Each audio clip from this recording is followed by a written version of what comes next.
Will have a questions. Okay, ఎందుకంటే ఒక clarity మీకు అసలు యాత్ర ఎట్లా వెళ్తాం అనేది తెలియాలి. ఫస్ట్ మీకు ఇంట్రడక్షన్ ఇచ్చి చెప్తున్నా. చెప్పండి. మీరు హైదరాబాద్ నుంచి బయలుదేరే టికెట్ షెడ్యూల్ మనది అయిపోయినాక మీరు 26th రోజు ఇక్కడ నుంచి ఢిల్లీ నుంచి కఠ్మండు దిగుతారు. కఠ్మండులో దిగిన తర్వాత మా ఆఫీస్ స్టాఫ్ షర్పాలు ట్రెక్కర్స్ సొసైటీ వాళ్ళు బ్యానర్ పట్టుకొని ఉంటారు. మన బ్యాచ్ వాళ్ళు తీసుకురావడానికి జేబీ ఎక్స్పెడిషన్స్ బ్యానర్ పట్టుకుంటారు. అందరు మీరు ఎయిర్పోర్ట్ నుంచి బయటకు వచ్చినాక మా షర్పా వాళ్ళు మిమ్మల్ని రిసీవ్ చేసుకొని వెహికల్స్ కూర్చోబెట్టుకొని హోటల్కి తీసుకొస్తారు. రాడిసన్ హోటల్లో మనకి అకామిడేషన్స్ బుక్ అయిపోయినాయి ఆల్రెడీ. ఆ రోజు వెళ్ళిన రోజు ఈవినింగ్ 4:30 అవుతుంది మనకి. మీరు ఇమిగ్రేషన్ అదే ఫార్మాలిటీస్ ఫిల్ చేసుకొని లగేజ్ తీసుకొని బయటకు వచ్చే వరకు 6 అవుతుంది. అట్లా రాగానే చక్కగా మేము రూమ్కి తీసుకెళ్తాం. రెస్ట్ ఇంకా ఆ రోజు ఎందుకంటే డే అంతా స్ట్రెయిన్ అయి ఉంటారు కాబట్టి మీరు రెస్ట్ తీసుకుంటారు. అని అయినాక నెక్స్ట్ డే మార్నింగ్ 9 o'clock అట్లా పశుపతినాథ్ టెంపుల్ బ్రేక్ఫాస్ట్ చేసుకొని పశుపతినాథ్ టెంపుల్ పోతాం. పశుపతినాథ్ టెంపుల్లో రుద్ర హోమం చేయిస్తాం. అందరు మీరు కపుల్స్ అందరు కూర్చొని మీరు అక్కడ 11 మంది ఋత్వికులు ఉంటారు. వాళ్ళతో రుద్ర హోమం చేయించుకొని అదైనాక దర్శనం చేసుకొని వాళ్ళందరం మామూలుగా బయటకు వచ్చేసేసి పక్కనే అమ్మవారి టెంపుల్ ఉంటుంది, భువనేశ్వరి మాత, ఆమె శక్తిపీఠం. ఆ మాట తీసుకొని మళ్ళీ అక్కడి నుంచి లంచ్కు హోటల్కి వస్తాం. లంచ్ అయిపోయిన తర్వాత మళ్ళీ వెంటనే జలనారాయణ టెంపుల్ అని చెప్పని కొంచెం డిస్టెన్స్లో ఉంటుంది. అక్కడ తీసుకెళ్ళి జలనారాయణ టెంపుల్ చూపించుకుంటారు. అది ఓపెన్ టెంపుల్ ఉంటుంది. ఆ టెంపుల్ ఏంటి అంటే నారాయణమూర్తి ఎవరో ఒక రైతు భూమి తవ్వుతూ ఉంటే దాంట్లో ఇట్లా రాయి తగిలి బ్లడ్ వస్తుంది అన్నమాట. ఇక్కడ ఏమైంది, ఇక్కడ ఏమో వచ్చిందని చెప్పని అంత తవ్వి చూసరికి పెద్ద పడుకున్న విష్ణుమూర్తి విగ్రహం బయటపడుతుంది. అక్కడ బయటపడేది మొత్తం నీళ్లు ఉడుతుంటాయి అన్నమాట చుట్టూ. సో అది అక్కడ నేపాల్ రాజులు కదా వాళ్ళు అప్పటి రోజుల్లో. ఆ రాజుకు పోయి చెప్తే ఇది ఇక్కడ వచ్చింది ఇట్లా మా ఏం చేయమంటారు అని అంటే ఆ రాజు అన్ని క్లీనింగ్ చేసేసి ఆ రాత్రి పడుకుంటే ఆయనకు స్వప్నంలో వస్తాడట. నాకు అక్కడ గుడి కట్టించాలి, నాకు చెత్త లేకుండా గుడి కట్టించుకోని చెప్తాడట. గుడి కట్టించుకుంటే వీళ్ళు మొదలుపెట్టి పిల్లలు చేసి టాప్ వేస్తూ ఉంటారు. ఎన్నిసార్లు టాప్ వేసినా కూలిపోతుంటుంది అనమాట. అది కూలిపోతుంటే మళ్ళీ ఆయనకు స్వప్నంగా కనిపించి నాకు టాప్ వేయొద్దు, నేను పశుపక్షాదుల కోసం నేను అక్కడ వెలిసిన అందరూ నన్ను దర్శనం చేసుకోవాలి, నాకు టాప్ వేసి గుడి కట్టద్దు అని అంటే అప్పుడు ఓన్లీ అక్కడ 4 పిల్లర్స్ ఉంటాయి. జస్ట్ ఒక అచ్చాదం లాగా ఒక చెద్దరు వేస్తారు అంతేగాని ఆ ఓపెన్ ఉంటుంది అనమాట. దాంట్లో ఎప్పుడు నీళ్లు నింపి ఊరుతూ ఉంటాయి దాంట్లో. సో ఆ విధంగా ఆ జలనారాయణ టెంపుల్ అనేది విశిష్టం. స్వయంభూ శాలిగ్రామ శిలారూపం భూమి నుంచి వచ్చింది అది. సో అది విశేషంగా అక్కడ మనం దర్శించుకుంటాం. అక్కడ మీరు తెలుసుకోవాల్సింది ఎందుకంటే నేను ఆ రోజు అక్కడ ఉన్నాను మీకు ఇవన్నీ చెప్పడానికి. ఆయన 14 తలలో ఉన్న సర్పం మీద పడుకొని ఉంటాడు, కానీ 13 తలలే అక్కడ ఉంటాయి. ఇంకొక తల కింది నుంచి మెయిన్ ఎంట్రన్స్ దగ్గర బయట ఇట్లా చూస్తుంటుంది అనమాట. అది కూడా అక్కడ కిందికి మెట్లు దిగినా కిందికి ఉంటుంది అక్కడ. అక్కడ ఏంటి అని అంటే ఎవరైనా అంటుముట్టు అశౌచులతో ఎవరన్నా వస్తే అక్కడ లోపలికి వెళ్ళనియదు ఆ సర్పం, అక్కడ ఆపేస్తుంది. అంతటి పవిత్రమైన ప్లేస్ అది. సో ఆ ప్లేస్లో ఫస్ట్ అక్కడ దర్శనం చేసుకొని లోపలికి వెళ్తాం మనం. ఆ విధమైన అక్కడ ఉన్న వాళ్ళ రిచువల్స్ వాళ్ళు అక్కడ చెప్తారు మనకి. సో ఆ దర్శనం చేసుకొని రూమ్కి వచ్చేసిన తర్వాత 6:30కి ఆ టైం కల్లా మీరు రూమ్కి వచ్చేస్తారు. వచ్చినాక మీకు లాబీలో మళ్ళీ మీటింగ్ ఉంటుంది. గ్రూప్ సెషన్ అందరినీ కూర్చోబెట్టి ఎంతమంది పోయిన బ్యాచ్ వాళ్ళు ఎట్లా పోయిందో వాళ్ళకి ఏం రూల్స్ ఉండేది. చైనా వాళ్ళు ఎప్పటికప్పుడు ఏదో ఒకటి కిరికిరీలు పెడుతూ ఉంటారు అనమాట. సో అక్కడ ఏమన్నా ప్రాబ్లమ్స్ వస్తాయా, వాటికి ఎట్లా మనం ఫేస్ చేసుకోవాలి, మీరు కరెన్సీ ఏమన్నా మార్చుకోవాలన్నా చైనా కరెన్సీ మార్చుకోవాలి కదా మన ఇండియన్ కరెన్సీ తీసుకున్నవి, అవన్నీ కూడా డిస్కషన్స్ అయితే మీకు బ్యాగ్స్ ఇస్తాము. డఫుల్ బ్యాగ్ ఒకటి ఉంటుంది, 10 kgs వెయిట్ మాత్రం అలా పెట్టుకోవాలి. ఒక బ్యాక్ ప్యాక్ ఇస్తాం, అది 2 kgs లోపల మీరు ఎంత మోయగలిగితే అది అందులో పెట్టుకోవాలి. ఈ బ్యాగ్స్ యొక్క ఉద్దేశం ఏంటి అంటే ఆ బ్యాగ్స్ ఐడెంటిఫై ఉంటుంది. దాంట్లో మన పేరు, మన ట్రెక్కర్ సొసైటీ నేము, మన కంపెనీ పేరు వేసి ఐడెంటిఫై ఉంటుంది. మీ బ్యాక్ ప్యాక్లో కూడా మీరు అది ఎక్కడ వేసుకొని తిరుగుతున్నారు, మా వాళ్ళు అక్కడ ఉన్నారని మన షర్ట్ పార్టీ అందరూ ఫేసులు గుర్తుపట్టలేదు, ఆ బ్యాగ్ చూసి గుర్తుపడతారు అనమాట. ఒకటి స్లిమ్ బ్యాగ్ ఇస్తాం, దాంట్లో పాస్పోర్ట్, మీరు ఎమర్జెన్సీ ఇవన్నీ వాల్యుబుల్స్ పెట్టుకోవడానికి. ఒక రెయిన్ పౌంచ్ ఇస్తాం, అక్కడ వెదర్ ఎప్పుడు వాళ్ళు వర్షం పడుతుంది ఎప్పుడు చేంజ్ అయిపోతుంది కాబట్టి ఒక రెయిన్ పౌంచ్ ఉంటుంది. అండ్ ఒక క్యాప్, మంచి కవర్ అయ్యే క్యాప్. ఇవన్నీ మీకు అందులో 5 items అందులో ఉంటాయి. ఈ మీరు తెచ్చుకున్న లగేజ్లలో నుంచి 10 kgs వరకు మాత్రం మీరు ఈ బ్యాగులలో పెట్టుకుంటారు. ఆ 10 రోజులు మన టిబెట్లో ఉన్న రోజులు ఎంత నెసెసిటీ ఉందో అంతవరకు ఇందులో సర్దుకొని మిగతా బ్యాగులన్నీ కూడా క్లాక్ రూమ్లో పెట్టేస్తాం. అక్కడే హోటల్లో వాళ్ళు సేఫ్గా పెట్టేస్తారు, మనం బ్యాగ్ వచ్చేసేస్తాం. మీరు తెల్లవారి పొద్దునే మాత్రం 5 o'clock వరకు జనరల్గా చెప్తున్నాం. మీకు సపరేట్గా వెహికల్ మాట్లాడాలా, మీకు సపరేట్గా చాపర్ తీసుకుంటారని దట్ ఈస్ డిఫరెంట్. అసలు యాజ్ పర్ షెడ్యూల్ చెప్తారు. సో తెల్లవారుజామున 5 o'clock బయలుదేరిస్తాం. 5 o'clock బయలుదేరితే ఏంటి అని అంటే ఘాట్ రోడ్లో పోవాలి మనం.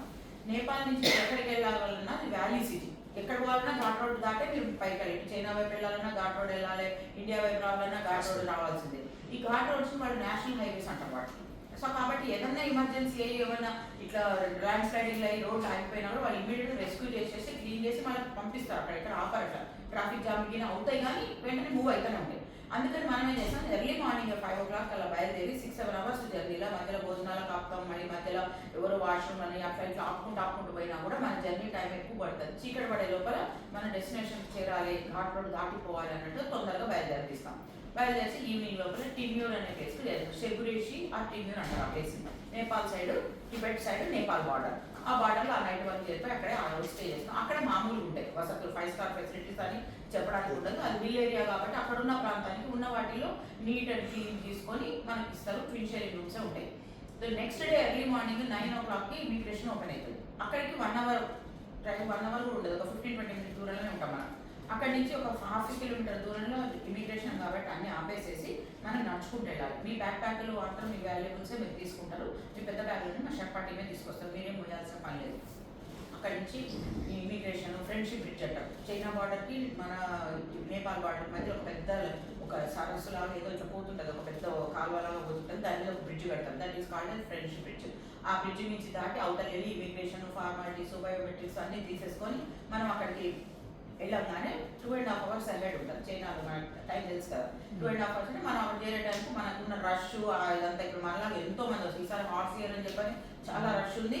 ప్లస్ ఇంకొకటి కోటా సిస్టమ్ చేసింది. ఒక బ్యాచ్లో ఇంతమంది వస్తేనే వాళ్ళకి చిన్న చిన్న బ్యాచ్లు అయితే టపటపా పంపించేస్తున్నాడు. పెద్ద బ్యాచ్ అయితే రుకో అని చెప్పని చిన్నోళ్ళని ఫస్ట్ పంపిస్తుంది అనమాట.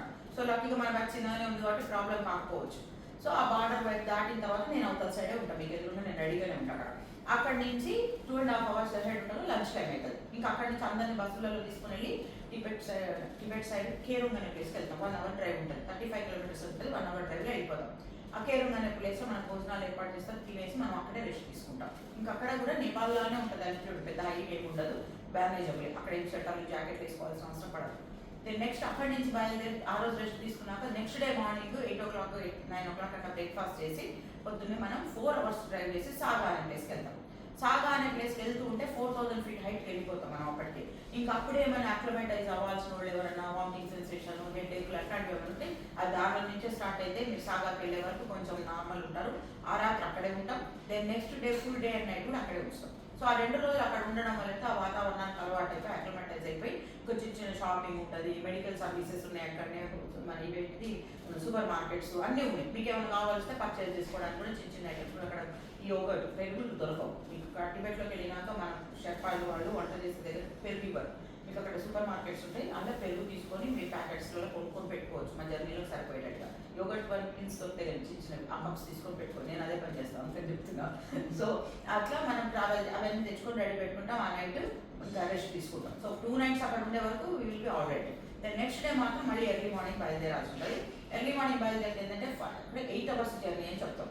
8 hours జర్నీలో 2-3 hours మనకి మధ్యలో స్ట్రెచింగ్ కోసం, దిగి నడవడం కోసం, ఫుడ్ కోసం ఆపడమే సరిపోతుంది. ఈ టైంలో అంతా కూడా మనం వెళ్తూ బ్రేక్ఫాస్ట్ అక్కడే ఇచ్చేస్తాము. లంచ్ మాత్రం మీరు అక్కడ అందరం క్యాసరోల్స్లో పెట్టుకొని తీసుకొచ్చి మధ్యలో ఒక ప్లేస్లో పిక్నిక్ ప్లేస్లా ఉంటుంది, అక్కడ ఆపేసేసి అందరికీ లంచ్ ప్రొవైడ్ చేసి ఒక గంట సేపు అట్లా స్ట్రెచింగ్ లాగా అటు ఇటు నడుస్తాం. మళ్ళీ కూర్చుని మళ్ళీ 2-3 hours పోగానే మనం మానసరోవరం చేస్తాం. సో మానసరోవరానికి డే టైం ఎక్కువ ఉంటుంది. అక్కడ పొద్దున్న 4:30-5 గంటలకు తెల్లారిపోతుంది, రాత్రి 10 అయినా కూడా చీకటి పడదు. సో అక్కడ డే ఎక్కువ ఉంటుంది కాబట్టి మనం మానసరోవరం చేరడానికి 4-4:30 అవుతుంది. 4:30 వరకు మనకి ఇక్కడ మిట్ట మధ్యాహ్నం 2 గంటలకు 1 గంటకు ఉన్న టైం ఉంటుంది అనమాట. సో మీకు 1 day బిఫోర్ మీరు ఏమేమి ప్యాక్ చేసుకోవాలి, మీకు లగేజ్లో ఏమేమి పెట్టుకోవాలి, రేపటి ప్రోగ్రామ్ ఏంటని ఏ రోజు ఆ రోజు మేము షెడ్యూల్ చెప్తానే ఉంటాం. సో వెళ్తూ మానసరోవరానికి 83 kilometers వైశాల్యంలో ఉంటుంది. అది ఆ 83 kilometers బస్సులోనే ప్రయాణం చేసుకుంటూ మనం దానికి పరిక్రమ చేస్తాం. వెళ్తూ ఎక్కడైనా నీట్ క్లీన్గా ఉన్న ప్లేస్లో ఆపేసేసి మనతో ఉన్న బ్రాహ్మణుడు కూడా వస్తాడు, అందరు స్నానాలకు వదిలేస్తాం. మీకు కావాల్సిన నేను ఎట్లా పెట్టుకోవాలని నేను ముందే చెప్తా. అక్కడ స్నానం చేయడానికి అలౌ చేస్తాం. మానసరోవరం లేకులకు దిగి మనం వెళ్ళి స్నానం చేయడానికి పర్మిషన్స్ లేవు. మన షర్పాటి నీళ్లు తీసుకొచ్చి గట్టు మీద పెడితే మనతో వచ్చిన అయ్యగారు సంకల్పాలు చెప్పి అందరికీ చెమ్ము నీళ్లు పోస్తాడు. ఆ చెమ్ము నీళ్లు పోసే వరకు ఓడికొచ్చేస్తున్నాను, అంతకంటే ఎక్కువ నీళ్ళలో నానబుట్టున్నాను. ఈ బేర్ ఫుట్తో కూడా నీళ్ళలోకి వెళ్ళిపోతే ఆ చలి అనేది వెంటనే వచ్చి హార్ట్కు బ్రెయిన్కు అటాక్ అయ్యే ఛాన్సెస్ ఉంటాయి. అందుకని కొంచెం అక్కడ జాగ్రత్తగా ఉండాలి, ఎక్కువ ఎక్స్పోజ్ అవ్వడం. చిన్నవే టెక్నిక్స్ అంతే, ఇవి ఎక్కువ గాలి లోపలికి పోకుండా, ముక్కుల నుంచి గాలి పోకుండా అట్లా కొంచెం ప్రొటెక్షన్ చేసుకుంటే ముందు చేయాల్సిన యాత్ర మనకి చాలా ఇంపార్టెంట్ ఉన్నది. మనం పరిక్రమ అనేది పోతున్నాం కాబట్టి దాన్ని చేయాలనుకునేటప్పుడు చాలా జాగ్రత్తగా ఉండాలి. ఆ విషయంలో ఏం కాదు మేము బాగానే ఉంటాం అది దాని వాళ్ళు చాలా మంది సిక్ అయిన వాళ్ళు కూడా మన దగ్గర రికార్డు ఉంది. సో కాబట్టి అక్కడ కొద్దిగా జాగ్రత్తగా ఉండండి. అది అయిపోయి అంత స్నానాల కోసం చేసిన తర్వాత క్లోతింగ్ మార్చుకోవడానికి కూడా అక్కడ ఫెసిలిటీ చేస్తాం. లేదంటే బస్సులు ఖాళీ ఉంటాయి కాబట్టి ఒక బస్సు జెంట్స్కి ఒక బస్సు లేడీస్కి చేసి అట్లానే డ్రెస్ చేంజ్ చేసుకున్నాక ఇంకా అక్కడి నుంచి వెస్ట్ షోర్ ఆఫ్ మానసరోవరంలో మనకి అకామిడేషన్స్ ఉన్నాయి. మానసరోవరం లేక్ పక్కకే ధర్మశాలలాగా అన్ని మడ్ హౌసెస్ ఉంటాయి. జనరల్గా అందరూ పోయేటోళ్ళు అందులోనే ఉంటాము.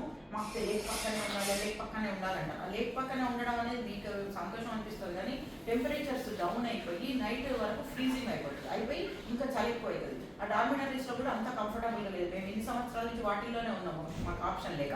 మొత్తం గోడల నుంచి నీళ్లు కారడము, వాసన ఉండడం, ఒక రూమ్ సైజుని బట్టి ఈ రూమ్కి ఒక 8 మంచాలు వేస్తాడు వాడు. అట్లా అందరు కలిపి బాత్రూమ్ నుంచి బయటకు వెళ్ళాలి, అట్లాంటి సిచ్యువేషన్స్ ఉన్నాయి. కానీ 2025లో నేను వెళ్ళినప్పుడు ఒక 2 కిలోమీటర్ల దూరంలో మనకి మంచి బ్రహ్మాండమైన హోటల్ కట్టారు. ఫొటోస్ కూడా పంపించాను కదా, వీడియోస్ పంపించాను.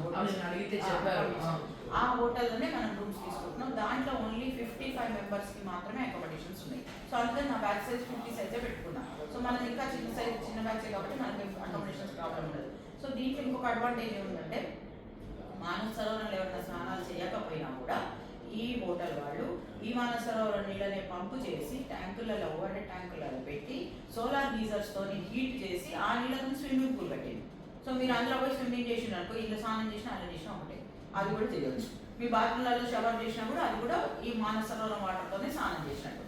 సో ఆ రాత్రి పోయి రెస్ట్ తీసుకుంటారు మంచి. ఇప్పుడు ఒక్కటేనండి, ఎక్కడ పోయినా ఇప్పుడు ఇంత యాత్ర మేము చేసినాం కదా, ఎక్కడ పోయినా మా డార్మిటరీసే ఉండేది. ఈవెన్ సాగా, మా డార్చెను, డోంబా అనే మధ్యలో ఇంకో ప్లేస్ ఉండేది మాకు, హిన్నూరు ఈ సైడ్, నేపాల్ సైడ్, ఆ ప్లేసెస్ అన్నిట్లలో ఏదో వాళ్ళు చిన్న ఊళ్ళల్లో ఉన్న వాళ్ళ ఇల్లు ఉంటాయి కదా, ఆ ఊరోళ్ళ ఇల్లు ఖాళీ చేయించి వాటిల్లో మమ్మల్ని ఉంచేసేసి బాత్రూమ్స్ ఉండేవి కదా, ఏముండేవి కదా, ఆ రోజు ఎలా తీసి మమ్మల్ని ముందుకు వెళ్ళిపోయేవాళ్ళం. మేము అట్లే పోయేవాళ్ళం ఇన్ని రోజులు. 2010 నుంచి 18-19 దాకా అట్లే పోయాం. 2025 దాకా ఇప్పుడు దాకా పర్మిషన్ ఇవ్వలేదు. 25లో చూసేవారు ప్రమాణం కట్టింది ఇప్పుడు. సో కట్టినాక మనం అవి అడాప్ట్ చేసుకోవాలి. దాంతో ఇప్పుడు ఈ సానాన్ని అవే తీసుకుంటున్నాం. సో మనం ఆ మానస సరోవరంలో స్నానం చేసి ఆ రాత్రి అక్కడ పడుకున్నాక తెల్లవారి పొద్దున 7:30-8 వరకు మన అయ్యగారు అన్ని సిద్ధం చేస్తాడు. మానస సరోవరం హోమాలు చేయడానికి పర్మిషన్ ఇవ్వట్లేదు, పొల్యూషన్ అయిపోతుంది ఆ వాతావరణం అని చెప్పని ఓన్లీ మనకు అభిషేకం చేసుకోవడానికి మాత్రమే టైం ఇచ్చింది. మనతో వచ్చే అయ్యగారు చాలా గొప్ప ఇది అనమాట, మంచి అయ్యగారు. ఆయన పెద్ద ఛానల్ ఉంది, అవన్నీ ఉన్నాయి. సో పోతూ కూడా మంచి ఆధ్యాత్మిక విషయాలు చెప్పుకుంటూ తీసుకెళ్లాలని చెప్పిన ఆయన కూడా అట్లా కూడా ఆయన ఒప్పుకున్నాడు. సో ఆయన అంతా ఏర్పాటు చేస్తాడు, రుద్రాభిషేకానికి ఏర్పాటు చేస్తాడు. మీరంతా దంపతులు కూర్చొని అక్కడ సంకల్పాలు చెప్పుకొని రుద్రాభిషేకాలు చేసుకోవచ్చు. చేసుకునే దగ్గర మనం గ్లాస్ రూమ్స్ ఉంటాయి, ఇంత పెద్ద గంటనే పెద్ద రూమ్ ఉంటుంది, అంత గ్లాసెస్. అక్కడి నుంచి మన కైలాస పర్వతం క్లియర్ కనపడుతుంది అనమాట. ఇది చూసుకుంటూ మీరు అక్కడ కైలాస పర్వతం చేసుకోవచ్చు. చేసుకున్న తర్వాత ఇంకా ఆఫ్టర్నూన్ లంచ్ అయిపోయిన తర్వాత అక్కడే లంచ్ చేసుకొని 35 కిలోమీటర్ల దూరంలో డార్చిన్ అనే ప్లేస్కి వెళ్తాం. ఈ డార్చిన్కి వెళ్తూ మధ్యలో మనకు రాక్షస్థాలం వస్తుంది. ఆ రాక్షస్థాలు కూడా చూసుకుంటూ అక్కడి నుంచి మనం డార్చిన్కి వెళ్ళిపోతే ఇంకా వెళ్ళిన రోజు అందరినీ హోటల్ రూమ్లో మనకి అకామిడేషన్స్ ఇస్తారు, లగేజ్ అంతా పడేసేసి అక్కడ పెట్టి మళ్ళీ అక్కడి నుంచి మనం ఒక 2 కిలోమీటర్స్ దూరంలో అందరినీ 4 వీలర్ డ్రైవ్ ఉన్న వెహికల్స్తోని అష్టపద అనే ప్లేస్కి తీసుకెళ్తాం. అష్టపద ఏంటంటే ఒక కోణాల నుంచి ఒక హిల్ మీదకి వెళ్ళి కైలాసపరతో ఇటు పక్కకు మన నందీశ్వరుడు, ఇటు పక్క గణేష్, 3 కలిపి ఉన్న ఒక కోణం ఒక పైకి ఎక్కి చూడాలన్నమాట. ఆ ప్లేస్కి తీసుకెళ్ళి మీరు ఎంతసేపు ఉండగలిగితే అంతసేపు నుంచి అక్కడి నుంచి మళ్ళీ తీసుకొచ్చి మళ్ళీ ఇంటికి వచ్చేస్తాం. ఇక్కడి వరకు ఎక్కడ నడిచే పని అంటూ లేదు. మానస సరోవరం నుంచి అన్ని తిరిగి ఇక్కడ దాకా వచ్చే వరకు మీరు ఎక్కడ కాలు పెట్టి నడవాల్సింది లేదా. ఇమిగ్రేషన్ దగ్గర 1/2 కిలోమీటర్ దూరం తప్పితే నడిచే పని లేదు. ఇప్పుడు మన మానస సరోవరం లేక్ దగ్గర మనం ప్రదక్షిణ అది ఫస్ట్ చేసేసి స్నానం చేసుకొని హోటల్కి వచ్చేస్తున్నాం కదా, వచ్చిన తర్వాత అంటే మళ్ళీ లేక్కి నైట్ ఆ రోజే తీసుకెళ్తారా? నైట్ 2 o'clock నుంచి తాళాలు వస్తాయనంట. దానికోసమని ఒక ఏర్పాటు చేసి పెట్టిన ఒక డ్రైవర్ పెట్టి ఒక వెహికల్ పెట్టమని చెప్పిన. ఎవరికి ఇంట్రెస్ట్ ఉంటే వాళ్ళు ఓపిక ఉంటే వాళ్ళందరూ కూడా నైట్ అక్కడ కూర్చొని కొంచెం జపం చేసుకుంటారో ధ్యానం చేసుకుంటారో, మీరు అందరూ అక్కడ కూర్చొని వర్క్ నచ్చేపు ఉండేసి మళ్ళీ వచ్చి మనం రూమ్కి వచ్చేసేయచ్చు. అంటే అందరూ ఇప్పుడు లేక్ పక్కన ఉన్న వాళ్ళైతే పోయి అక్కడే కూర్చోవచ్చు, కానీ మనం ఆ లేక్ పక్కన ఉండే పరిస్థితి లేదు, అట్లాంటి వరస్ట్ కండిషన్స్ మనం ఉండలేదు.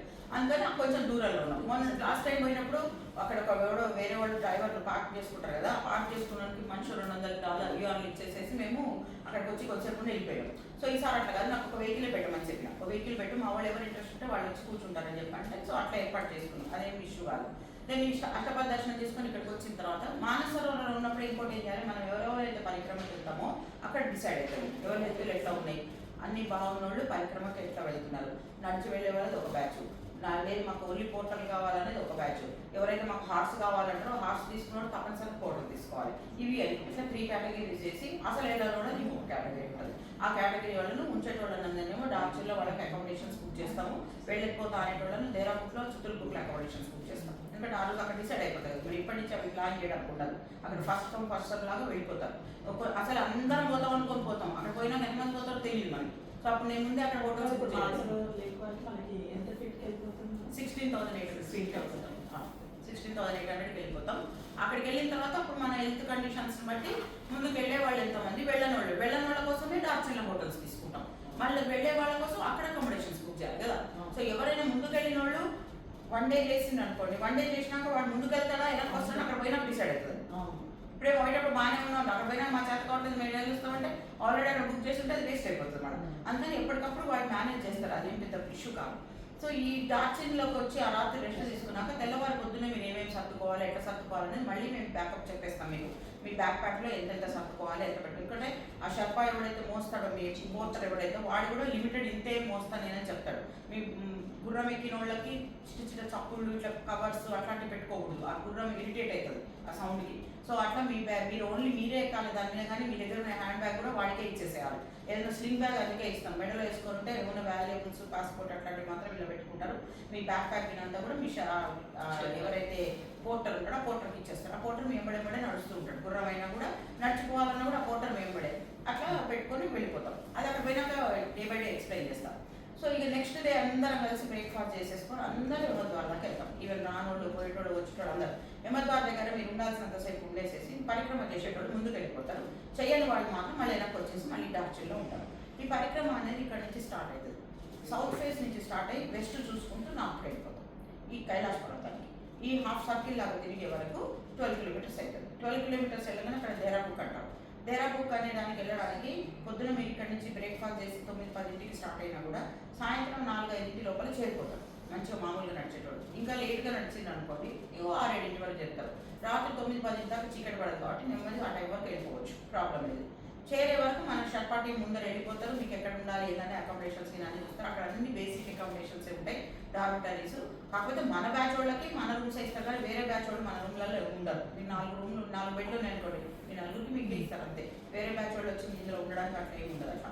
సో అక్కడ ఫస్ట్ కమ్ ఫస్ట్ సర్వ్ లానే ఉంటుంది. కాకపోతే మనం షర్పాకి చెప్పి పెడదాం, ముందు ఎవరిదైనా పంపి కొంచెం మాకు ఇది లాక్ చేయని చెప్పడం.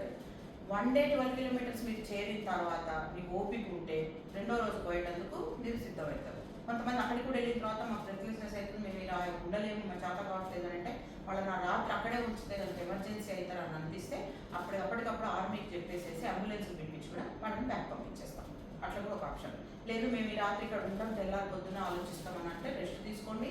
తీసుకున్నాక ఫస్ట్ సూర్యకిరణం కైలాస పర్వతం మీద పడ్డది చూడడానికి చాలా మంది వెళ్తారు అక్కడికి.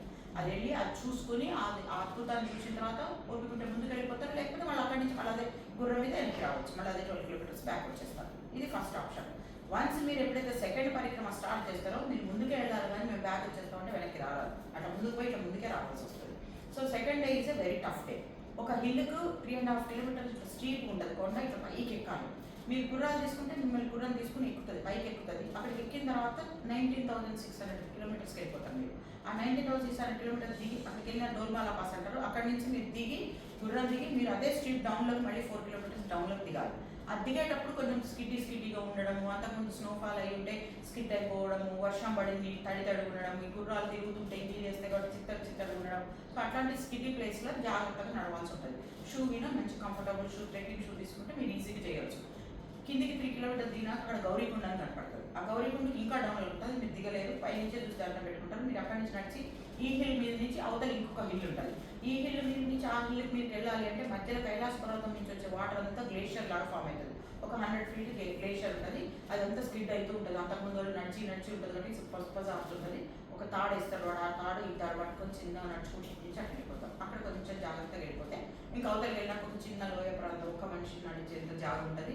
అందులో మీరు నడవాలి, గుర్రాలు నడవాలి, వెనక వచ్చేటోళ్ళు అందరూ అలా నుంచి నడుచుకుంటూ ఒక కొంచెం దూరం పోయిన తర్వాత మళ్ళీ నార్మల్ ప్లేస్ వచ్చేస్తుంది. అక్కడ మీరు గుర్రాలు వేసేసి మళ్ళీ రావచ్చు. ఈ ప్లేసు ఈ స్ట్రెచ్ అయితే 7-8-9 కిలోమీటర్స్ స్ట్రెచ్ ఉంటుంది. ఈ 8-9 కిలోమీటర్స్ మీరు గుర్రాలు తీసుకున్నా ఎట్లా ఉన్నా కూడా ఇది నడవాల్సిందే ఖచ్చితంగా. ఈ ప్లేస్ ఇది సెకండ్ డే అయిపోతుంది. మీరు ఆ 2 కిలోమీటర్స్ దాటి ఇంకా ముందుకు వచ్చిన తర్వాత మీరు జుతుల్కుక్ అనే ప్లేస్కి వస్తారు. జుతుల్కుక్లో కూడా ఫస్ట్ డే ఉన్నట్టుగానే అకామిడేషన్స్ ఉంటాయి. అక్కడ కూడా అక్కడికి వచ్చే వరకు మీరు కైలాస పర్వతం రౌండింగ్ అయిపోతారు.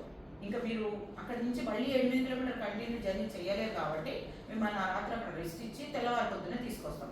ఇన్ కేస్ అక్కడికి వచ్చినాక ఎవరైనా సిక్ అయ్యి ఇంకా వల్ల కావటం లేదు మేము చేయలేకపోతున్నాం అంటే ఇదివరకు రోజుల్లో ఆప్షన్ లేకుండా నువ్వు చచ్చినా పోయినా అలానే ఉండాలనేటోడు. ఇప్పుడు అట్లా లేదు. ఈసారి ఏం చేసిండు ఆర్మీ వాళ్ళు రివర్స్లో వాళ్ళ ఆర్మీ వెహికల్స్ తీసుకొని వచ్చి పికప్ చేసుకునేటట్టు రెస్క్యూ ఆపరేషన్కి ఏర్పాటు చేసిండు. అక్కడ కూడా మీరు టెన్షన్ పడాల్సింది లేదు. అక్కడ దాకా వచ్చిండు అని అంటే first T point second T point అని అంటే అక్కడ ఇమీడియట్గా వాళ్ళకి రెస్క్యూ చేసేసి అంబులెన్స్ తీసుకొచ్చి మళ్ళీ కూడా తీసుకొచ్చే ఆప్షన్ కూడా ఉంది ఈసారి. సో అక్కడ దాకా వచ్చినాక మీరు పరిక్రమ చేయలేదని ఫీల్ కాకూడదు. ఎందుకంటే రౌండింగ్ అయిపోతుంది కానీ ఆ రాత్రి రెస్ట్ తీసుకుని పొద్దున్న రావడం కోసమని ఆపుతాం అనమాట. అంతే రాగలిగితే ఆ రాత్రి వస్తారు, లేదంటే తెల్లారి పొద్దున్నే 8 కిలోమీటర్స్ 2 అవర్స్లలో మళ్ళీ ట్రెక్ చేసుకుంటూ ఎమద్బాద్ దగ్గరకు వస్తారు. ఎమద్బాద్ దగ్గర మన వెహికల్స్ ఉంటే అందరిని ఎక్కించుకొని తీసుకుని డైరెక్ట్గా డాక్టర్కి వచ్చేస్తాం. మీరు వచ్చేసే వరకు అంతకుముందు ఉన్న వాళ్ళందరూ స్నానాలు చేసి బ్రేక్ఫాస్ట్ చేసి రెడీ ఉంటారు. మీకు రూమ్స్ క్లీన్ చేసి ఇచ్చేస్తాం. మీరు కూడా ఫ్రెష్ అప్ అయితే స్నానాలు అవి చేసేసుకొని ఇంకా అక్కడి నుంచి అందరం కలిసి బస్సులలో డాక్టర్కి బయలుదేరి మనం సాగాకు బయలుదేరుతాం. 7 అవర్స్ డ్రైవ్లో మళ్ళీ సాగాకు వచ్చేస్తాం. సాగాకు వచ్చిన తర్వాత ఆ రోజు అక్కడ rest. Then next day morning 4 hours drive చేస్తే కేరూమ్కి వస్తాం. కేరూమ్కి వచ్చి ఆ రాత్రి అక్కడ ఉన్న తర్వాత మళ్ళీ తెల్లవారి ఇమిగ్రేషన్ అంతా చూసుకొని అక్కడి నుంచి షిఫ్ట్ అయిపోతాం. సో ఈ కేరూమ్కి వచ్చి షిఫ్ట్ అయ్యే దగ్గర మనకు అక్కడ పోయినాక ప్రోగ్రామ్ చేంజ్ అయ్యే అవకాశాలు ఉంటాయి. అది ఎట్లా ఉంటుందంటే ఇంకా మనం అనవసరంగా కేరూమ్లో నైట్ స్టే చేయడం ఎందుకు ఎర్లీగా వెళ్ళిపోదామా అనే తొందరపడే వాళ్ళు ఉంటే ఏమంటే సాగా నుంచే 4 o'clock 5 o'clock ఇమీడియట్గా లేచేసి 9 o'clock వరకు ఇమిగ్రేషన్ ఓపెన్ అయ్యే వరకు అక్కడికి వచ్చినాం అనుకో ఇమీడియట్గా ఇమిగ్రేషన్ చేసేసుకొని బయటపడ్డామంటే ఇక అక్కడి నుంచి మీరు హెలికాప్టర్స్లో పోవాలంటే హెలికాప్టర్లో వెళ్ళిపోవచ్చు కాఠ్మండూకి, లేకపోతే మళ్ళీ కేరూమ్లో నైట్ ఉండి తెల్లారి రావాల్సి వస్తుంది. సో అక్కడ పోయినాక అప్పటికప్పుడు మనం అది ప్లాన్ చేంజ్ చేసుకోవచ్చు. ఇంకా టిబెట్లో మనకి ఇచ్చే టైం లోపల మన ఇష్టం ముందుకు వెళ్ళొచ్చు వెనక్కి వెళ్ళొచ్చు. ఆ ఎగ్జిట్ ఎంట్రీ దగ్గర మాత్రం గ్రూప్ ఎట్లా ఎగ్జిట్ అవుతారో ఎంట్రీ కూడా అట్లనే కావాలి, ఎగ్జిట్ కూడా అట్లే కావాలి అంతే. ఎవరైనా ముందు రావాలి, సిక్ అయిపోయారు, ఏమైనా ప్రాబ్లం అయింది అంటే వాళ్ళకి మళ్ళీ వీసా బ్రేక్ చేసుకొని మళ్ళీ అవన్నీ ఫార్మాలిటీస్ ఉంటాయి, మళ్ళీ అవన్నీ ఫినిష్ చేసుకొని మళ్ళీ డాలర్లు కట్టుకొని రావాల్సి వస్తుంది. అదంతే ఇప్పటివరకు ఎవరికేం కాలేదు. అట్లా అనుకున్న టైంతోనే అట్లనే పోయినాం, అట్లనే వచ్చినాం. సో డే బై డే మీకు ఏ రోజు ఎట్లా ఉంటాం అనేది నేను టిబెట్లో ఎంటర్ అయినాక మీకు నేను అక్కడ కలుస్తాను. మీరు ఇక్కడి నుంచి కాఠ్మండూకి దిగుతారు, కాఠ్మండూలో అన్ని లోకల్ సైట్స్ చూసుకొని టిబెట్ బార్డర్కి వచ్చి టిబెట్లోకి ఇమిగ్రేషన్ చేసుకొని వచ్చిన తర్వాత నేను అక్కడ మీకు అవైలబుల్ ఉంటాను. మీరు అక్కడి నుంచి మళ్ళీ 10 రోజులు మనం అక్కడే కలిసి ఉంటాం. మళ్ళీ మిమ్మల్ని ఎగ్జిట్ చేసేసి మళ్ళీ థర్డ్ బ్యాచ్ వస్తుంది. మళ్ళీ థర్డ్ బ్యాచ్ తీసుకొని మళ్ళీ 10 రోజులు పోతాం. పోయి థర్డ్ బ్యాచ్ తో వాపస్ మోస్ట్లీ అనుకుంటుంది ఇప్పటివరకు. ఇంకొకటి 16th జూలై ఇంకో బ్యాచ్ రెడీ అవుతున్నాం. అయితే మళ్ళీ అగైన్ మళ్ళీ ఈ బ్యాచ్ మీరు చిన్న డౌట్, మీరు మాతో పరిక్రమణ చేస్తున్నారు కదా, ఇక మీ అందరినీ చూసి ఎనర్జెటిక్గా చేయాలనిపిస్తుంది కానీ చెయ్యాలి. అన్ని బ్యాచ్ పరిక్రమ చేస్తే నేను లాస్ట్ బ్యాచ్ కాకుండా ఉంటాను. అప్పుడు ఉంటాను మా బ్యాచ్ తో చెయ్యండి 4 batches. ఎవరికి ఎట్లా సిచ్యువేషన్ ఏంటంటే చేయడానికి ప్రాబ్లం లేదు కానీ ఫస్ట్ డే వరకు అంటే గుర్రం ఎక్కించుకోపోతుంది కానీ రెండో రోజు దిగేటప్పుడు నా కాళ్ళకి ఏమన్నా అయిందనుకో మళ్ళీ నెక్స్ట్ బ్యాచ్ మేము ఇప్పుడు ఫస్ట్ డే నడవాలా సెకండ్ డే సెకండ్ డే నడవడం ఫస్ట్ డే అంతా ప్రాసెస్ థర్డ్ డే ఉండదు ఫస్ట్ డే లాగా ఉంటుంది 8 kilometers ఇదంతా total 42 first day 12 second day 22 third day 8 second day road glacier cross చేసిన తర్వాత సివిల్ రోడ్ అంటే పక్కకు వ్యాలీ కూడా అదేం ఉండదు కదా,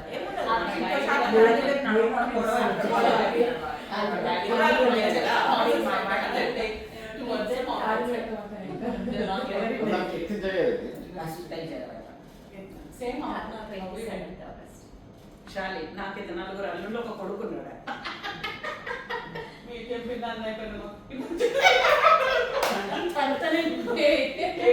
కానీ నేను ఒక రిక్వెస్ట్ ఏంటంటే నా ఎక్స్పీరియన్స్ చెప్తున్నా, ఏది జరిగినా ఆయన ఆజ్ఞలు ఏంది జరగదు అన్ని మైండ్ పెట్టుకోండి. మీరు నాకైతే చాలా ఎక్స్పీరియన్స్ ఉంది. నేను ఏదో మీరు అందరు రావాలి పోవాలని నేను చెప్పడం కాదు. ఎవ్రీ ఇయర్ నాకు తెలియకుండానే అనుకోకుండానే అక్కడికి వెళ్ళేటప్పుడు ఎందుకు రమ్మంటుండో ఈ శివయ్య నన్ను మాటికి రమ్మంటుండో, సో ఇక్కడ నన్ను ఇక్కడే పెట్టేసుకో నువ్వు అని అంట.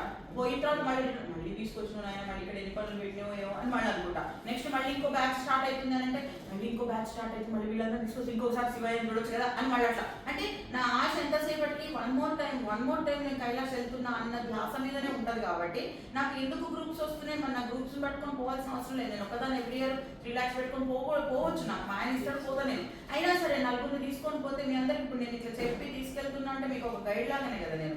మరి నాకు ఎవరు చెప్పలేదు ఆ రోజు. నేను ఫస్ట్ 2010లో నేను పోయినప్పుడు ఇట్లాంటి సిచ్యువేషన్స్ లేవు, ఇట్లాంటి కండిషన్స్. 60,000కి పోయింది నేను ఫస్ట్ టైం పోయినప్పుడు. ఢిల్లీ వాళ్ళకు 60,000 పే చేస్తే తీసుకొని పోయారు. అప్పుడు రోజులు ఇట్లా ఫోన్లు కూర్చుంటే ఫోన్, నిలబడితే ఫోన్లు లేవు, వాటికి టంకాలు కొట్టాల్సి వచ్చేది, బ్యాంకుకి పోయే పైసలు వేయాల్సి వచ్చేది. 2010 ముచ్చట. ఇంత అడ్వాన్స్ ఎక్కడ ఉందండి అప్పుడు, మనకి ఏం తెలియదు. అసలు ఈ యాత్రకి ఎవరైనా పోయొచ్చిందా, ఎవరైనా ఎక్స్పీరియన్స్ చెప్తామా అంటే అట్లా ఫోన్లలో మాట్లాడేటోళ్ళు కూడా ఎవరు లేకుండా. అయినా సరే ధైర్యంగా వెళ్ళిపోయి ఏదైతే అదైతే పోదాలే చూద్దాలే. ఆ పోయి వచ్చినప్పటి నుంచి ఎవ్రీ ఇయర్ పోవాలి అని నాకు మనసులో కలిగిస్తుండు. నాతో పాటు నువ్వు నలుగురు తీసుకురావాలని ఒక ఇంట్యూషన్ లాగా చెప్పి ఇంతమందిని తీసుకెళ్ళి ఎవ్రీ ఇయర్ నాది ఒక రికార్డ్ బ్రేక్ అవుతుంది. ఫస్ట్ టైం పోయినప్పుడు నేను ఒక్కదాన్ని పోయినాను, సెకండ్ టైం పోయినప్పుడు 19 మందిని మా మదర్ను, ఫాదర్ను, వాళ్ళను తీసుకొని పోయినాను. సో నా మెయిన్ మోటో ఏంటంటే ఇప్పుడు అక్కడ ఫెసిలిటీస్ ఉన్నాయి, చేయించుకోగలిగే పరిస్థితి ఉన్నప్పుడు ఈ మధ్య మీడియేటర్లు ఏం చేస్తుందంటే ఇక్కడ వీళ్ళకి చెప్పేవన్నీ చెప్పి అక్కడికి వెళ్ళిన తర్వాత ఈ ఫెసిలిటీస్ చేయకుండా ఇంత కాస్ట్ తీసుకొని అక్కడ వీళ్ళను అనాథల్లా వదిలేస్తున్నారు. ఢిల్లీ వాడితో మాట్లాడుకుంటే ఢిల్లీ వాడు నేపాల్ కప్ప చెప్తాడు, మనం తీసుకుపోయి నేపాల్ మాట్లాడుకుంటే నేపాల్ వాడు తీసుకుపోయి టిబెటియన్ కప్ప చెప్తాడు. ఫస్ట్ మనం మాట్లాడిన ఢిల్లీ వాడు కనపడాడు, ఫస్ట్ మనం మాట్లాడిన హైదరాబాద్ ఏజెన్సీ కనపడదు. ఇక్కడ అందరు పోయి టిబెట్ వాడు చేతిలో పడతాడు. వాడు ఏదైనా ఇదేంటి ఏ కైసా ఓ కైసా అంటే నువ్వు కూర్చోపోకి ఇస్తే వాక్తారే వస్తే కూర్చో అంటాడు వాడు. సో ఇవన్నీ ఆలోచించి నేనేమనుకున్నా అట్లా కాదు. ఫస్ట్ స్టార్టింగ్ లో నేనేం మాట్లాడినా మీ ఎంబడి మొత్తం ఉండి నేను అక్కడి నుంచి మళ్ళీ వచ్చే వరకు నేను ఉంటే అది నా రెస్పాన్సిబిలిటీ. మీకు ఏం ప్రామిస్ చేస్తే నేను చేయగలగాలి. సో డబ్బులు ఎక్కువ తక్కువ అనేది ఒక్కొక్క బ్యాచ్ వైజ్ ఉంటుంది. ఇప్పుడు నా బ్యాచ్ రేపు ఆగస్ట్ 10th బ్యాచ్ వాళ్ళకి విత్ ఇన్ 3 lakhsలలోనే విత్ ఫ్లైట్ టికెట్స్ తీసుకెళ్తున్నా వాళ్ళకి. How is possible? ఎందుకంటే నేను మా కాఠ్మండూలో 3 star అకామిడేషన్ ఇస్తున్నా, basic accommodations in all aspects. Only మానస్ సరోవరంలో డార్మిటరీస్లలో డోమ్స్ అని వచ్చినాయి ఇప్పుడు మనకి. ఎవరికి వాళ్ళకి ఇప్పుడు స్లీపర్ బస్సెస్లలో ఉంటాయి చూసి అట్లాంటివి వచ్చినాయి, అవే ఇస్తున్నా వాళ్ళకి. బట్ ఎక్కడ నేను ప్రామిస్ ఏం చేయాలి, ఇంత బాగా ఇస్తా ఇంత బాగా ఇస్తా. మీకు చెప్పినంత కమిట్మెంట్ నేను వాళ్ళకి చెప్పాను. ఎందుకంటే నేను మీకు ఇక్కడ ఏం చెప్తానో నాకు అక్కడ ప్రామిస్ చేస్తే నేను మీకు చెప్తాను. వాళ్ళకి మాత్రం మీరు బడ్జెట్ అంటున్నట్టు మీ బడ్జెట్లు ఇంతే వస్తుంది. సో అట్లా నేను ప్రామిస్ చేసి వాళ్ళు ఎంబడి తీసుకెళ్ళడం important. Food main important. Food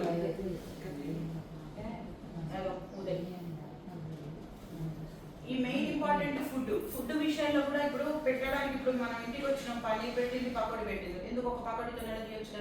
why she serving too much అవసరం లేదు. కానీ అక్కడ పోయిన తర్వాత మనం పెట్టే దగ్గర కూడా ఖాయతో ఖాయ నై ఖాయతో నై ఖాయ అని చెప్పి పెట్టేటోళ్ళు కూడా ఉంటారు. లేదా అందరూ తినాలి, ఆరోగ్యంగా ఉండాలి అని చూసుకుని పెట్టేవాళ్ళు కూడా ఉంటారు. సో మనం వెళ్ళే ఈ 3 batches ఏంటంటే ఫస్ట్ వాళ్ళు తినగలిగే ఫుడ్డే పెట్టాలి. మనం ఎట్లా మన ఇంట్లో ఉన్నట్టు బయటికి వెళ్తే ఉండదు, అదైతే డ్యామ్ షూర్. కాకపోతే వాడు ఏంటంటే నేపాలీ వాళ్ళు కూడా మన ఇండియన్ స్టైల్ కుకింగ్ తెలుసు, వాళ్ళు మనం ఎట్లా తింటామని తెలుసు. ఉపవాసాలు ఉన్న వాళ్ళకు ఉపవాస ఖానాన్ని, సాబుదానా, ఆలుగడ్డ ముద్దలు తీసుకొచ్చి పెడతారు. వాడు ప్రత్యేకంగా వచ్చి అప్పు క్యాన్ చెయ్యి అప్పు చెయ్యి అట్లా అడిగి మరీ పెడతారు.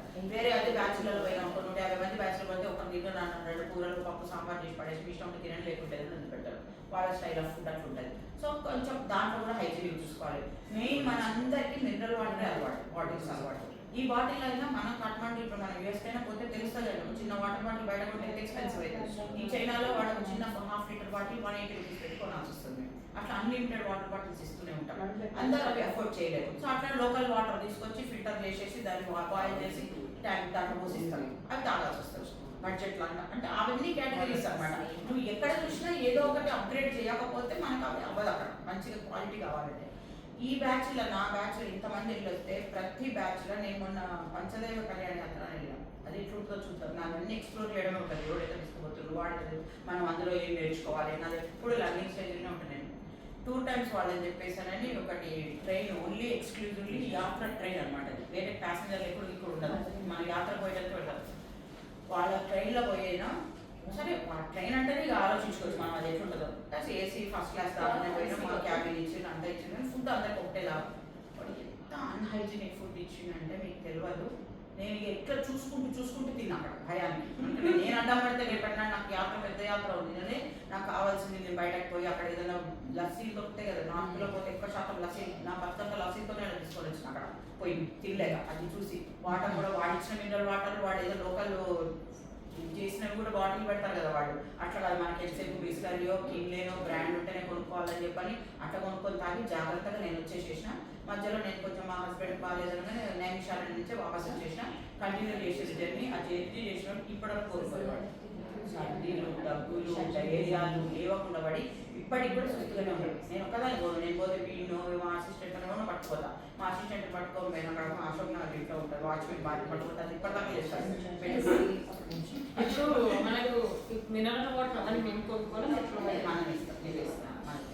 ఇంకొకటి ఏంటంటే హాట్ వాటర్ కూడా వాళ్ళు అక్కడ పెడతారు. మనం భోజనం చేసేటప్పుడు బ్రేక్ఫాస్ట్ టైంలో, లంచ్ టైంలో హాట్ వాటర్ క్యాన్లలో వెయిట్ చేసుకొని తీసుకొచ్చి పెడతారు. అది కూడా మినరల్ వాటరే వెయిట్ చేసి పెడతారు. మీకు కావాలంటే అందులోనే పట్టుకోవచ్చు. లేదంటే మాత్రం మనకు ఒక ఆప్షన్ ఏంటంటే మన ఇండస్ట్రీలలో ఈ షెటిల్స్ పెడతారు కదా హోటల్స్లో, టీ కాఫీ చేసుకునే ఆ షెటిల్స్ వల్ల మీకు ఇచ్చిన వాటిల్లో పోసుకొని వేడి చేసుకొని మీ ఫ్లాస్కులలో పోసుకోండి. మనకు అది సేఫ్టీ. మెయిన్ ఇంపార్టెంట్ వాటర్ దగ్గర మీరు జాగ్రత్త పడకపోతే థ్రోట్ ఇన్ఫెక్షన్స్ రావడం అట్లాంటివి చాలా. ఇవి మాక్సిమం మేము కవర్ చేస్తాము. మనం కూడా అవేర్నెస్ ఉండాలి. వాడు ఏమి ఇస్తుండేమో అని అనుమానంతో మనమే కొంచెం జాగ్రత్తగా ఉంటే అయిపోతుంది. ఇవన్నీ కొన్ని చిన్న చిన్నగా అనిపిస్తాయి కానీ వీటిలో కనుక మీరు కాన్సన్ట్రేట్ చేస్తే మంచిగా ఆరోగ్యంగా పోయి ఆరోగ్యంగా రాగలుగుతారు. నా బ్యాచ్లో ఎవ్వరు కూడా ఇప్పటిదాకా సిక్ అయిన మాట లేదు. అంత యాత్ర చేసేసి వచ్చినాక మన అన్న సంతర్పణలను, శివాభిషేకాలు, రుద్రాభిషేకాలు చేసి తెచ్చుకుంటారు. అందరికి పంచుకుంటా పూజలు చేసిన వాళ్ళు కూడా ఉన్నారు అన్నమాట. సో అట్లా కాబట్టి ఇంతవరకు ఈ యాత్ర ఈ విధంగా మనం వెళ్ళేసి వస్తాం. ఇందులో మీకు ఏమైనా డౌట్ ఉంటే మీరు అడగండి. అల్లుడు పెద్ద శివ భక్తుడు. बस आपको शिवा बोले ना, सबको ले चलो, हमको भी ले जाके ला लो बस। ఏదో బాగా కనిపిస్తే అలసిన వాడు భయపడ छोड़ देना उसके ऊपर, बस छोड़ दिए जो भी होगा वही देखेगा। बस। हिम्मत रहना चाहिए जाने का। हिम्मत इसलिए आता कोई है हमारे पीछे कोई के उसी से होता है।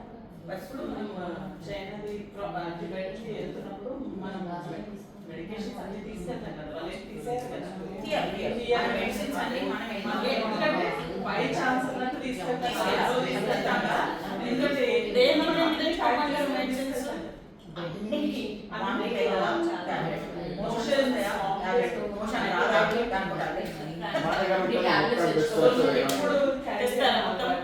బ్యాచ్ అందరికి ఒక కిట్ పెట్టుకోండి. అనవసరం మనిషికి ఒక దగ్గర ఎందుకు, ఒక్కొక్క స్ట్రిప్ పెట్టుకుంటే సరిపోతుంది. ఎందుకంటే మేము కూడా క్యారీ చేస్తాం.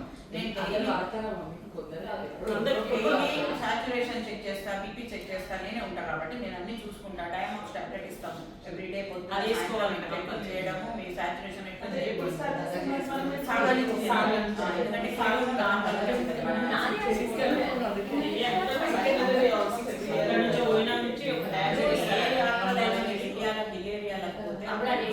ఎందుకంటే మీకు అన్ని చోట్ల గ్రీనరీ ఉండడంతో ఆక్సిజన్ రిలీజ్ చేస్తాయి చెట్లు మనకు, మనం ఈజీగా బ్రీత్ చేసుకోగలుగుతాం. గ్రీనరీ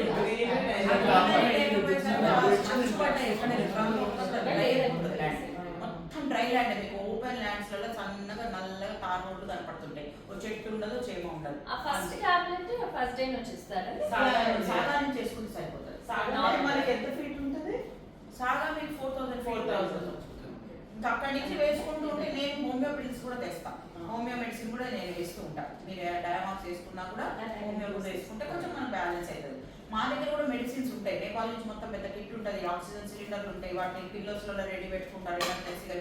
చేసేటప్పుడు మనకు ఇటు పోవాలి కదా, యాత్రకు పోయేటప్పుడు పరిక్రమ చేసేటప్పుడు ఎవరికి ఏ టైం పెట్టుకుంటుందంటే ఒక్కొక్క పిల్లో చేతి తగిలించుకుంటూ తిరుగుతుంటారు. మా చెప్పాలి అవసరం ఉంటే పెట్టడానికి కోసం అని. కానీ అవన్నీ ఎక్విప్మెంట్ పట్టుకొచ్చినా కూడా మెడిసిన్స్ మాత్రం బ్రాండ్స్ వేరేలా ఉంటాయి. మనకేమో డోలో అలవాటు ఉంటుంది, వాడి దగ్గర డోలో ఉండదు, వేరే టైప్ ఆఫ్ ఉంటుంది. मेडिसिन लेके जाएंगे। वेट चेक करो आपका। वेट मैं वही वेट का ही है, अपन 10 केजी जो बोल रहे हैं ना, 10 केजी में आ जाता, क्योंकि अपने को कपड़े ज्यादा चेंज करने की जरूरत नहीं है।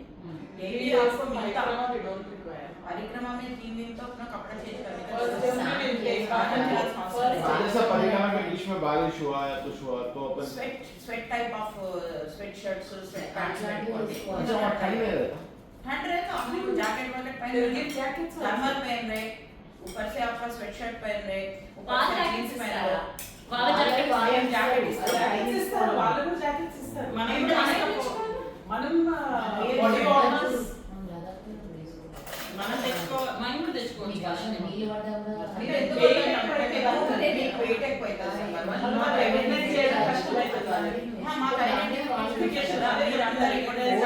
వాళ్ళందరూ అక్కడ పోతున్నారు, బ్లూ కలర్ జాకెట్ చూస్తే మా వాళ్ళు అక్కడ ఉన్నారు, ఇక్కడ ఉన్నారు, మేము ఐడెంటిఫై మనం తీసుకోవద్దన్నా మేడం.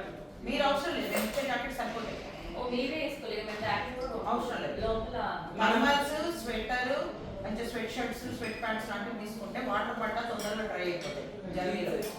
జీన్స్ వేసుకున్నాను అనుకో, జీన్స్ మీద వేసుకున్నాను జీన్స్ ఆకు అసలు లోపల కాదు రెండు లేయర్లు వేసుకోవాలి. కన్వర్ట్ చేసుకోవాలా?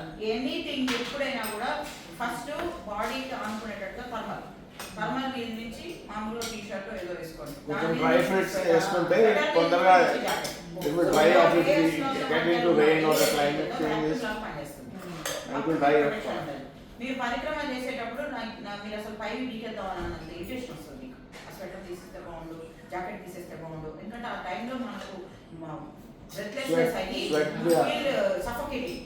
ఆ టైంలో తీసేయాలంటే అనిపిస్తుంది. అబ్బాయి sweat నేను ఉరికినే sweat అంటుంటా. లెగ్గింగ్స్ థర్మల్ మీద లెగ్గింగ్ మీద ఒక ప్యాంట్ 3 లేయర్స్ ఇక్కడ. ఎందుకంటే పైన వేసుకుంటారు కింద చలి పెడతారు కదా. సాక్స్ కూడా మీరు సాక్స్ కూడా మామూలుగా మంచి షూ వేసుకోండి. షూ కొంచెం 1 సైజ్ పెద్దది తీసుకోండి. ఎందుకంటే సాక్స్ 2 పేర్లు వేసుకున్నారనుకో ఆ షూ పట్టదు మనకి. 2 pairs. ఇంకోటి అక్కడ వాతావరణానికి బాడీ స్వెల్లింగ్ వస్తుంది. ఆ స్వెల్లింగ్ వచ్చే వరకు కూడా మీకు షూ పట్టదు. సో కాబట్టి బెటర్ యూ టేక్ 1 మెంబర్స్ ఎక్కువ అంత స్వెల్లింగ్ లాగా ట్రెక్కింగ్ షూ మీకు నాకు ఎట్లా పరిక్రమ చేయాలనుకోరు కదా, ట్రెక్కింగ్ షూ తీసుకుంటే బెస్ట్. మన కాళ్ళకంటే విలువైన ఏం లేవు కదా. షాపింగ్ అక్కడే చేసుకోమంటారు. ఇక్కడే డెకాథ్లాన్ కానీ ఇంకేదైనా మంచి స్టోర్స్ కానీ ప్లేస్ ఎవరైనా చేస్తారా? ఎవరైనా చేస్తున్నారు కానీ మొత్తం పరిక్రమ కాన్సెప్ట్ ఊరి యావరేజ్గా ఒక 15% వరకు చేస్తాం. వితౌట్ వాచ్ మా ఫ్రెండ్ లాస్ట్ ఇయర్ వెళ్ళింది. She did full Parikrama. Without horse Without horse. She did walk and నేను హార్స్ చేయను we will take and go, but she did without horse. Horse ఎంత చేస్తారండి? She was telling 2 days. ఒకసారి very tired. 2025 లో మేము